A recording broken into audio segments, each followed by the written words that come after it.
दोस्तों, मैं आपको सुनाने जा रहा हूं अपनी मंडली के सदस्य जमशेद कमर सिद्दीकी की लिखी कहानी अरेंज्ड मैरिज। दिल्ली मेट्रो में आपका स्वागत है। कृपया पीली रेखा से पीछे रहें। दरवाजा खुलने पर उतरने वाले यात्रियों को पहले आने दें।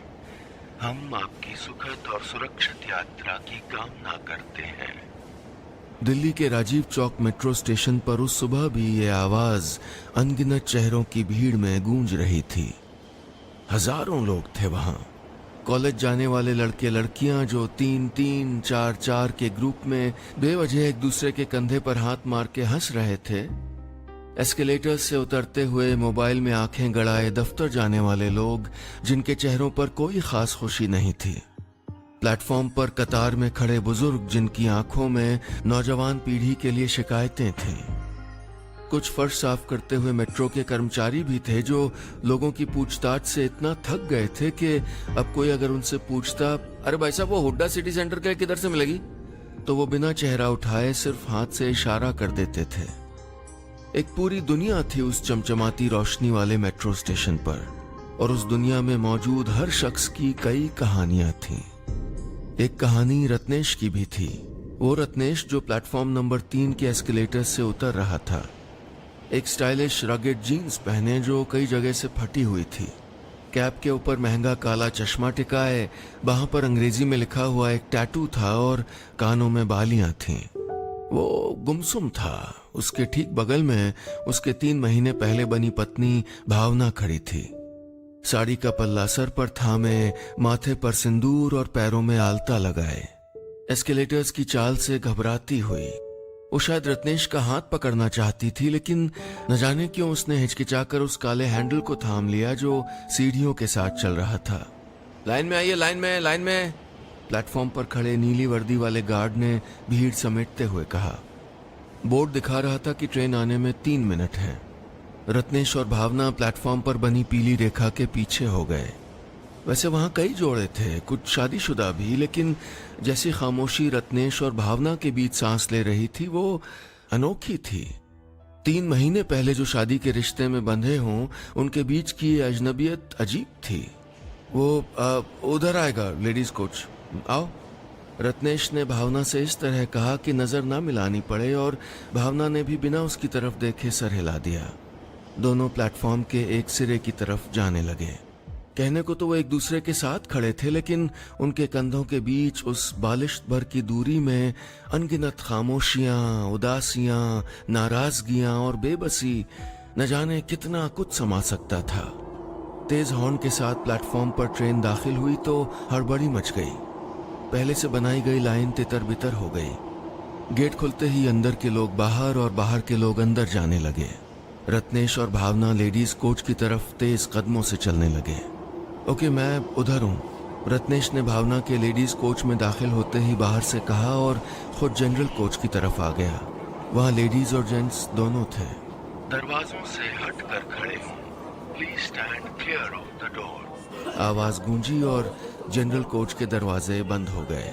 ट्रेन रफ्तार पकड़ने लगी तो प्लेटफॉर्म पीछे छूटने लगा। रत्नेश ने माथा पोंछा और फिर एक नजर दाएं बाएं देखा। कतार में बैठे हुए लोगों में उसकी नजर किसी चेहरे को ढूंढ रही थी। अचानक उसे वो चेहरा नजर आया और वो उसकी तरफ बढ़ गया। मेट्रो ट्रेन की एक सीट पर कतार में बैठे लोगों में सबसे आखिरी में बैठी थी फरहा। हाँ, फरहा नाम था उसका। कानों में नीले झुमके, खूबसूरत आंखों में काजल, उसके गिरते हुए बाल उसकी गोद में रखी अकाउंट्स की कुछ किताबों पर बिखरे थे। हरे सूट पर सफेद दुपट्टा खिल रहा था। गुड मॉर्निंग, फरहा ने सर उठाकर बिल्कुल ठीक सामने खड़े रत्नेश से कहा। रत्नेश ने खामोशी से सर हिला दिया। भावना लेडीज कोच में? फरहा ने फिर मुस्कुराकर पूछा तो रत्नेश ने धीरे से हाँ में जवाब दिया। कुछ देर बाद जब रत्नेश को फरहा के बगल में बैठने की जगह भी मिल गई, तब भी वो सर झुकाए रहा। हालांकि उसके तासुरात बता रहे थे कि जहन में कोई गहरी उथल पुथल मची हुई है। कुछ देर बाद कुछ लफ्ज उसकी लड़खड़ाती जबान पर आ गए। फरहा? उसने अकाउंट्स की किताब का पन्ना पलटते हुए पूछा।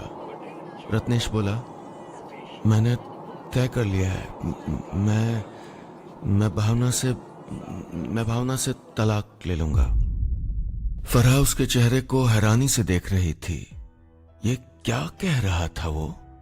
महज 2 महीने में तलाक? लेकिन रत्नेश की आंखों में वो फैसला किसी जिंदा हसरत की तरह चमक रहा था।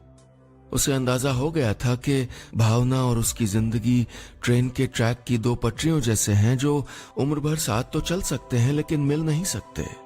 रत्नेश और भावना की अरेंज मैरिज हुई थी। रत्नेश दिल्ली का था और भावना उत्तर प्रदेश के बाराबंकी के एक छोटे से गांव बदोसराय की। कॉल सेंटर में टीम लीडर की नौकरी करने वाला रत्नेश हमेशा से एक ऐसी लड़की से शादी करना चाहता था जो उसी की तरह हो, कूल, स्मार्ट और तेज, जो नए जमाने की सिर्फ हो नहीं दिखे भी, जो उसकी वीकेंड पार्टीज में दोस्तों के बीच जाए तो ऑड न फील करे। उसने दुनिया देखी हो, थोड़ा बहुत रैप सुनती हो, अंग्रेजी की वेब सीरीज देखती हो, उसी की जैसे। वो कहते हैं ना मॉडर्न हो वो, बिल्कुल फरहा की तरह। रत्नेश और फरहा एक दूसरे को तब से जानते थे जब से वो पहली बार मेट्रो ट्रेन में मिले थे, 7 साल पहले। एक छोटी सी नोकझोंक के बाद उनकी रोज की जान पहचान दोस्ती में बदल गई थी और फिर दोस्ती गहरी दोस्ती में। एक्सक्यूज मी, सीट खाली कर दीजिए प्लीज। यही तो कहा था फरहा ने ठीक उसके सामने खड़े हुए। तब कानों में ईयरफोन ठूंसे रत्नेश ने चौंक कर पूछा था, क्यों? कांट यू सी मैं बैठा हूं, क्यों खाली कर दूं? Can't you read? This seat is reserve for ladies. उसने पीछे लगे स्टिकर की ओर इशारा करते हुए कहा था। बुदबुदाते हुए रत्नेश उठ खड़ा हुआ और गुस्से में कहते हुए सीट छोड़नी पड़ी थी। फिर पास खड़े अंकल से बोला, अंकल जब लेडीज कोच बना दिया है तो ये लेडीज जनरल में क्यों आती हैं? पॉइंट वाली बात है कि नहीं? ऊपर लटके हुए हैंडल को पकड़कर खड़े अंकल ने बहुत इत्मीनान से कहा, बेटा क्योंकि ये जनरल है, जेंट्स कोच नहीं है। आसपास खड़े लोग हंस पड़े। फरहा के चेहरे पर मुस्कुराहट आ गई थी और उस मुस्कुराहट को देखकर रत्नेश के दिल के आसमान में सैकड़ों चमकते हुए चांद एक साथ खिल गए थे। अचानक किसी की दिल फरेब हंसी की तासीर इतनी गहरी हो सकती है, उसे तब पता चला था। फरहा उस पर हंस रही थी और वो न जाने इश्क की किन खलाओं में आहिस्ता आहिस्ता बहता चला जा रहा था।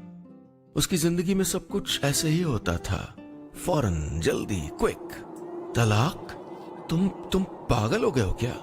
चलती मेट्रो में फरहा ने रत्नेश की तलाक वाली बात सुनकर हैरानी से पूछा। It's been just 2 months। 3, Ratnesh ने उसे करेक्ट किया। हाँ तो? वो झुंझला गई। 3 तो ऐसे बोल रहे हो जैसे 30 हो। फिर वो उसके थोड़ा करीब खिसक आई। देखो Ratnesh, I have said this earlier also और फिर कह रही हूँ, भावना बहुत अच्छी लड़की है, trust me, and she deserves you.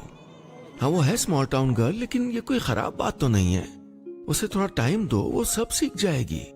तुम्हारी अर्बन लाइफस्टाइल भी, लेकिन इस तरह कब सीखेगी? रत्नेश झुंझला कर बोला तो उसे एहसास हुआ कि उसने ज्यादा तेज बोल दिया था। लोग उसकी तरफ देखने लगे थे। वो आवाज दबा के बोला, कब? जब सब दोस्तों के बीच मेरी बेइज्जती हो चुकी होगी तब। डू यू इवन रियलाइज मैं कितना एम्बैरेस्ड फील करता हूं जब सोशल गैदरिंग्स में विवेक, अतुल और शेखर की बीवियां उसे देख के चुपके हंसती हैं। वो कढ़ाई करती है यार, आजकल कौन करता है? इंटरनेट का मतलब उसके लिए सिर्फ रेलवे का टिकट बुक करना है। वो मेरे टाइप की नहीं है। कहते कहते उसकी सांस फूलने लगी। फिर उसने रुआसी आंखों से फरहा की तरफ देखकर कहा, काश तुमने हाँ कर दी होती फरहा। लफ्ज कभी कभी होठों के किनारों पर जुम्बिश बनकर ठहर जाते हैं, बेआवाज। फरहा भी खामोश हो गई। वो तीसरी बार रत्नेश से नहीं कहना चाहती थी कि वो उसे सिर्फ दोस्त की तरह पसंद करती है। उसे इतना स्टेबल और जिम्मेदार नहीं मानती कि उसके साथ शादी का ख्वाब बुन ले। हाँ तो? वो हल्के गुस्से में बोली, मैंने मना कर दिया तो तुमने गुस्से में आके अरेंज मैरिज कर ली, वो भी अपनी मम्मी की पसंद से, एंड दैट टू बिना लड़की देखे। हाँ? फरहा कहती जा रही थी। किसे गुस्सा दिखा रहे थे तुम? मुझे?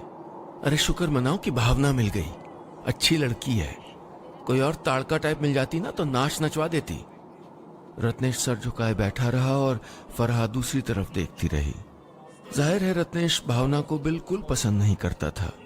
उसे तो उसके साथ कहीं आना जाना भी खलता था। शायद इसीलिए भावना के मामा, जिन्होंने ये रिश्ता लगवाया था, जब उन्हें हार्ट अटैक हुआ और वो दिल्ली के एक अस्पताल में भर्ती हुए तो उन्हें देखने के लिए मेट्रो से जाते वक्त रत्नेश भावना को अलग डिब्बे में भेज देता था। प्लीज ये फितूर अपने दिमाग से निकाल दो रत्नेश, भावना ने फिर उसे समझाया। थोड़ा टाइम दो उसे और अपने आप को भी। रत्नेश अब तक फ्लोर पर नजरें जमाए था। और काम पर ध्यान दो। क्या हुआ तुम्हारी उस वीडियो कॉलिंग वाली मोबाइल ऐप का? फरहा ने टॉपिक बदलते हुए पूछा। पैसों का इंतजाम हुआ? डेवलपर को इसी वीक देने थे ना? रत्नेश ने गहरी सांस ली और बोला, हो जाएंगे। रत्नेश सिर्फ अपनी जाती जिंदगी से ही नहीं, प्रोफेशनल लाइफ से भी मुतमईन नहीं था। वो कॉल सेंटर की नौकरी छोड़कर अपना बिजनेस करना चाहता था। कुछ दोस्तों के साथ मिलकर एक मोबाइल ऐप बनवा रहा था जिसके जरिए अनजान लोग एक दूसरे से वीडियो कॉलिंग के जरिए जुड़ सकते थे। हालांकि ये नया आइडिया नहीं था, ऐसे सैकड़ों ऐप पहले से मौजूद हैं, लेकिन रत्नेश को लगता था कि ये बिजनेस यूनिक है। ऐप के लिए 5 लाख चाहिए थे। 3 वो सॉफ्टवेयर डेवलपर को दे चुका था और 1 के कुछ आसपास उसके पास थे। 1 लाख अभी भी कम पड़ रहे थे। हो जाएंगे। कहां से हो जाएंगे? फरहा बोली। कितने सालों से कह रही हूं तुमसे, म्यूचुअल फंड्स में पैसा डाल दो। कोई SIP शुरू की होती तो शायद अब तक हो भी गए होते। रत्नेश ऊब कर बोला, अरे यार फिर शुरू मत करो ना। मैंने कहा ना, मुझे ये सब समझ नहीं आता। और वैसे भी इसमें रिस्क होता है भाई, टीवी वाले ऐड में खुद ही कहते हैं। हाँ रिस्क होता है, लेकिन वक्त देना पड़ता है ना। सब कुछ चुटकियों में थोड़ी हो जाता है कि इधर पैसे दिए और उधर होता है डबल। गणेश भाई करते हैं। मैंने तो उनको दे दिए 1 लाख। वो 3 हफ्ते में डबल करके दे देंगे। व्हाट? तुमने दे दिया उसे 1 लाख? फरहा हैरान हो गई। पागल हो गए हो क्या? मैंने कहा था कि इस तरह के लोग फ्रॉड होते हैं। Have you gone crazy? Ganesh भाई अच्छे आदमी है। रत्नेश ने उसकी बात काटी। उन्होंने वादा किया मुझसे कि वो डबल करके देंगे। कुछ लोग फैसला लेने के बाद सोचते हैं कि गलत फैसले को सही कैसे किया जाए। रत्नेश दूसरे वाले लोगों में था। खैर, चलती हुई मेट्रो ट्रेन में रत्नेश और फरहा के बीच काफी बातें हुई।